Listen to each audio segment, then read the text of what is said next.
Hi மக்களே, அனைவருக்கும் வணக்கம். ஒரு 10 ரூபாய் செலவில் 2 முட்டை ஆம்லேட் எவ்வளவு நன்றாக வந்து இருக்கிறது என்று நீங்களே பாருங்கள். அரை ஸ்பூன் உப்பு, அரை ஸ்பூன் மஞ்சள் தூள், மிளகு தனியாக கவரில் போட்டு அதை இடித்து கையில் நுணுக்கி கொள்ளுங்கள். முட்டையை அந்த மஞ்சள் தூள் உப்பு போட்டதில் கொஞ்சம் தண்ணீர் ஊற்றி கலக்கி கொண்டு பிறகு முட்டையை உடைத்து ஊற்றி கொஞ்சம் கலக்கி கொள்ளுங்கள். ரொம்ப பீட் செய்யாதீர்கள்.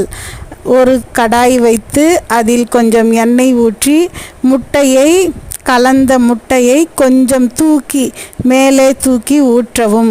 பாதி பாதியாக ஊற்றி எடுங்கள். எவ்வளவு நன்றாக வருகிறது என்று நீங்களே பாருங்கள்.